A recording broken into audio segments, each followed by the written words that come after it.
is apparently about Osama bin Laden falling in love with Mike the Bike. Everyone knows Osama bin Laden as an international terrorist, but did you know he also had a love life? This is what this story is about. The beautiful story of Osama bin Laden falling in love with Mike the Bike, an infidel from Florida. Osama hated that he loved this infidel.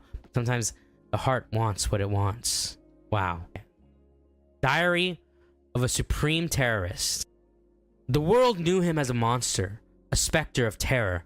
His name whispered in hushed tones, synonymous with devastation. Osama bin Laden, the architect of 9/11, the face plastered on every newscast, a symbol of unimaginable loss and fear. But beneath the layers of calculated rage and unwavering ideology, Osama bin Laden loved a man named Mike the Bike. By the way, 9/11, I would have been like 7 years old, so, just clarify.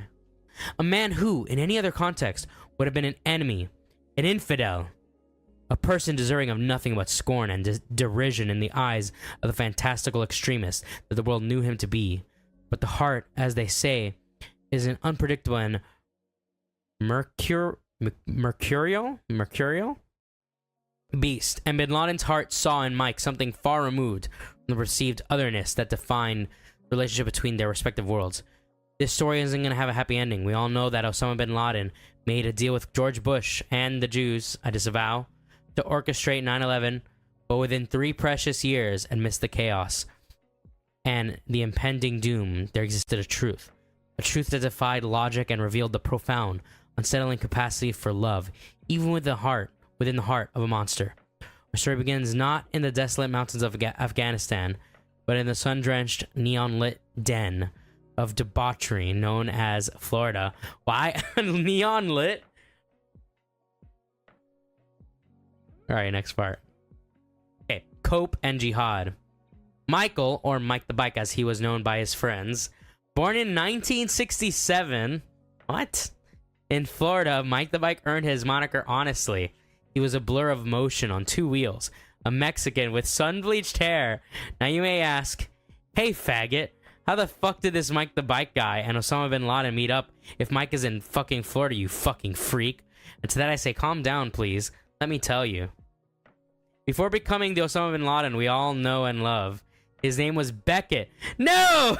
He was a student of paleontology, and Beckett had chosen Florida for his summer vacation spot. Little did he know he was gonna meet the man who would change his life. Mike and Osama met during a hot dog eating competition. Osama saw Mike and introduced himself. Hello, I am Beckett. I usually don't talk to infidels, but the way you devoured those sausages, it was impressive. Would you be interested in participating in a Quran reading? Mike replied, nah, man. The only God I believe in is in my booty. What the fuck? Osama slapped him and screamed, how fucking dare you? But as he was screaming, he couldn't resist and just kissed Mike. Mike said, wowzers, that was exquisite. Osama just looked terrified and ran away. At home, Osama looked at the mirror screaming at himself, you idiot! You kissed a infidel! A little mistake here, Daddy. Meanwhile, Mike just fucked some random Chinese chick in McDonald's bathroom, but as he was fucking, he couldn't help but to think of Osama, or Beckett, as Mike knows him. Al-Qaeda dreams.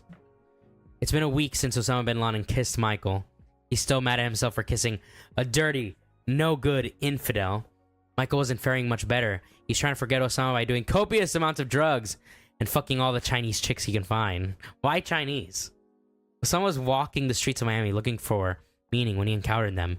The Kleins. Osama, Mr. Klein began, we've been watching you. We have a proposition, a business opportunity that we think you would be particularly suited for. Would you be willing to come with us and discuss it further? Osama hesitated. Instinct screamed caution, but the yearning for something more drowned out the warning bells. He looked at Mrs. Klein, her gaze steady and unwavering. Okay, he said, the word a near whisper. They go to a restaurant, and Mr. Klein begins, we have a man named George Bush. He's going to be president soon, and he has an ambitious plot. We want you to be the guy that takes credit. Osama chuckles and says, what's the plan? Mr. Klein looks at his wife with a knowing look. He looks at Osama and says, we're gonna fuck those twin towers up, brother. The air in the diner seems to thicken. Mrs. Klein gasped, her hand flying over her to her mouth. Osama, however, merely leaned back, a slow smile spreading across his face. Why is Mrs. Klein not in on this? The fantasism that burned within him recognized a kindred spirit, albeit one cloaked in unsettling pragmatism. I'm in, Osama said softly, the word laced with a chilling certainty. As he rose to leave, he pulled out his wallet, a gesture that surprised the Kleins. On the table, he left a small pile of bills, some change, $9.11. Wow, amazing. Mike is still just fucking Chinese chicks. By the way, I disavow this. I don't think this is based on any reality. Jimmy Neutron, boy genius. Michael is still thinking about Osama. He just can't help it. He longs for the sweet embrace that only his prince Osama can give him. Michael decided to go to see the Oscar-winning animated film Jimmy Neutron, Boy Genius. Give me a moment here. You, Teddy, major plot hole here. This takes place before 9/11. However, the movie came out December 21st, 2001. So, my friend, we got big plot hole issues over here. While watching the movie, he sees Osama, runs to him and gives him a big hug, screaming, Beckett! Beckett, my prince, my sweet prince. Let's kiss till the sun goes down. Osama screams back, get off me, Mexican! And my name is Osama bin Laden now. Heartbroken, Michael backs away, tears in his eyes. Osama looks down and softly says, I'm sorry I had to do that. Mikey Poo. Osama returned to his apartment, eager to pack his belongings so he would be prepared for his return to his homeland, Saudi Arabia. Mike, meanwhile, is at his home, sobbing into a pillow. His dreams of having Osama as a boyfriend shattered. Mike looks at a picture of Osama and hugs it softly, saying, I'll make you proud, Ozzy. What the fuck? Hoping to forget about Osama, Mike enlisted in the Navy SEALs. Imagine the rigorous training, the grueling missions, the unwavering focus on survival. All right, I'm going to make a guess here. I'm going to make a guess that you're going to make it that I'm the one that kills Osama. He craved the physical exhaustion, the mental fortitude, anything to silence the whispers of Osama that haunted him and invaded his dreams. Nothing could have prepared it for what came next. Osama, as an artist known for his provocative installations, was knee-deep in his most ambitious project yet, a collaboration with the Jews and George Bush. That's sure to be a smash hit. Wow, the day. It's September 14th, 2001. Mike is sitting on his couch watching news. He sees planes hitting the Twin Towers, and he looks shocked. And his first thought is, oh no, Aussie, what have you done? Mike understands he can't be Mike anymore. He has to return to his true identity, Mike the Bike, and kill his true love. 10 years pass. Mike is on the hunt for his lover, Osama bin Laden, or Aussie. Mike and his team went to Abbottabad, Pakistan, and found Aussie at his Waziristan Haveli. Mike told his team to let him go alone. Osama was watching gay homosexual porn when Mike found him. Aussie, how could you? Mike screamed. Osama replies, Mikey, you came. Mike says, Aussie, you know I gotta kill you, right? Osama then cried, but requested one last kiss. Mike says, okay, Prince. They kiss. Osama whispers, please tell me a story. Mike, with tears in his eyes, nods, okay. He replies. So Mike begins reading. Everyone who down in Whoville liked Christmas a lot. But the Grinch, who lived just north of Whoville. Isn't it Whoville, not Whoville? No, it is Whoville. You're right. Did not. The Grinch hated Christmas. The whole Christmas season. Now, please don't ask why. No one quite knows the reason. It could be his head wasn't screwed on just right. It could be, perhaps, that his shoes were too tight. But I think that the most likely reason of all may have been that his heart was 2 sizes too small. Whatever the reason, his heart or his shoes, he stood there on Christmas Eve, hating the Who's, staring down from his cave with a sour, grinchy frown at the warm lighted windows below in their town, where he knew every Who down in Whoville beneath was busy now, hanging a mistletoe wreath. And they're hanging their stockings, he snarled with a sneer. Tomorrow is Christmas, it's practically here. And he growled with his Grinch fingers nervously drumming, I must find a way to stop Christmas from coming. For tomorrow he knew all the Who girls and boys would wake bright and early. They'd rush for their toys, and then, oh, the noise, noise. That's one thing he hated. The noise! Noise! Then the Who's, young and old, would sound a feast, and they'd feast, and they'd feast, and they'd feast, Feast, feast. They would feast on who pudding and rare who roast beast, which was something the Grinch couldn't stand in the least. And then they do something he liked least of all. Every who down in Whoville, the tall and the small, would stand close together with Christmas bells ringing. They'd stand hand in hand, and the who's would start singing. They'd sing and they'd sing and they'd sing, sing, sing, sing. And the more the Grinch thought of this Who Christmas Sing, the more the Grinch thought, I must stop this whole thing. Why, for 53 years I've put up with it now. I must stop Christmas from coming. But how? Then he got an idea. An awful idea. The Grinch got a wonderful, awful idea. I know just what to do. The Grinch laughed in his throat, and he made a quick Santa Claus hat and coat, and he chuckled and clucked. What a great Grinchy trick! With this coat and this hat, I look just like Saint Nick. All I need is a reindeer. The Grinch looked around, but since reindeer are scarce, there was none to be found. Did that stop the old Grinch? No! The Grinch simply said, if I can't find a reindeer, I'll make one instead. So he called his dog Max, and then he took some red thread, and he tied a big horn on the top of his head. Then he loaded some bags and some old empty sacks on a ramshackle sleigh, and he hitched up old Max. Then the Grinch said, get up! And the sleigh started down toward the homes where the Who's lay a snooze in their town. All their windows were dark. Quiet snow filled the air. All the Who's were all dreaming sweet dreams without a care. When he came to the first little house on the square, this is stop number 1, the old Grinchy Claus hissed. And he climbed to the roof, empty bags in his fist. And he slid down the chimney, a rather tight pinch. But if Santa could do it, then so could the Grinch. He got stuck only once, for a moment or two. Then he stuck his head out of the fireplace flue, where the little Who stockings all hung in a row. These stockings, he grinned, are the first to go. Then he slithered and slunk, with a smile most unpleasant, around the whole room, and he took every present.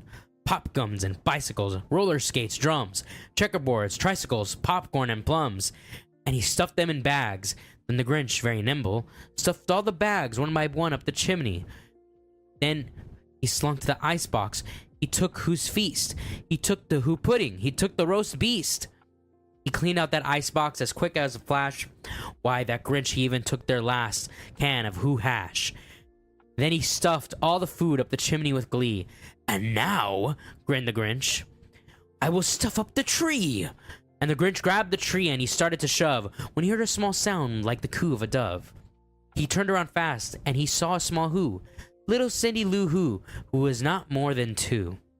The Grinch had been caught by this tiny Who daughter, who'd got out of bed for a cup of cold water. She stared at Grinch and said, Santa Claus, why? Why are you taking our Christmas tree? Why? But you know, that old Grinch was so smart and so slick. He thought up a lie. He thought it up quick. Why, my little tot?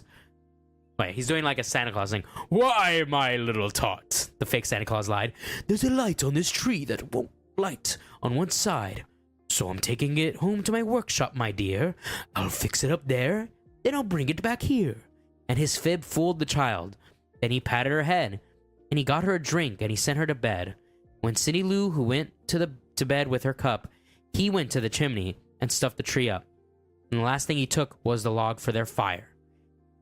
Then he went up the chimney himself, the old liar. On their walls he left nothing but hooks and some wire. And then one speck of food. And the one speck of food that he left in the house was a crumb that was even too small for a mouse. Then he did the same thing to the other Who's house, leaving crumbs much too small for the other Who's mouses. It was 1:15 dawn, all the Who's still abed, all the Who's still a snooze when he packed up his sled. Packed it up with their presents, the ribbons, the wrappings, the tags and the tinsel, the trimmings, the trappings. 3,000 feet up the side of Mount Crumpet, he rode with his load to the tip-top to dump it. Pooh pooh to the Who's, he was grinchishly humming. They're finding out no Christmas is coming. They're just waking up, and I know just what they'll do. Their mouths will hang open a minute or two. Then the Who's down in Whoville will all cry boo-hoo. That's a noise, grinned the Grinch, that I simply must hear. So he paused, and the Grinch put his hand to his ear. And he did hear a sound rising over the snow. It started in low, then it started to grow. But the sound wasn't sad. Why, this sound sounded merry. It couldn't be so, but it was merry, very. He stared down at Whoville. The Grinch popped his eyes. Then he shook. What he saw was a shocking surprise. Every Who done in Whoville, the tall and the small, was singing without any presents at all. He hadn't stopped Christmas from coming. It came. Somehow or another, it came just the same. And the Grinch, with his Grinch feet ice cold in the snow, stood puzzling and puzzling. How could it be so? It came without ribbons. It came without tags. It came without packages, boxes, or bags. And he puzzled 3 hours, till his puzzler was sore. And the Grinch thought of something he hadn't thought before. Maybe Christmas, he thought, doesn't come from a store. Maybe Christmas, perhaps, means a little bit more. And what happened then? Well, in Whoville they say that the Grinch's small heart grew 3 sizes that day. And the minute his heart didn't feel quite so right, he whizzed with his load through the bright morning light. And he brought back the toys and the food for the feast. And he himself, the Grinch, carved the roast beast. After finishing the book, Mike shot Osama in the head, killing him. And he cried over Osama's body. I've ever told you how much I hate Happy Feet, the animated movie about some silly penguin dancing like a goofy cracker. It's a boring, nonsensical piece of media, and I hope everyone sees how bad it is. I kind of just enjoyed reading The Grinch. I'm not gonna lie. I was expecting him to change some of the stuff in The Grinch and like fuck it up somehow, but he kept it intact, so I did enjoy that. Mike the bike rolling down the lane, with the picture of Osama in his training frame. He's got a crush, it's hard to hide, on the most infamous man far and wide. Through the streets, he rides with glee, singing songs of love for Osama bin Laden to be his. A love so pure, a love so grand, in the world of terror, it's a love so bland. Oh Osama, you're his heart's delight, a love song for you in the moonlight. Mike the bike, with the love so deep, a secret he's kept for so long he can't sleep. He dreams of them, together in the night, a bike and a terrorist, under the stars light. A love so unexpected, a bond so strong, in a world of chaos they can't both be wrong. Mike the bike, with the love so bright, for a man who's brought so much fright. The love knows no bounds, or so they say. In Mike's heart, Osama will always stay. Oh Osama, you're the one for Mike, in your cave or on the TV screen.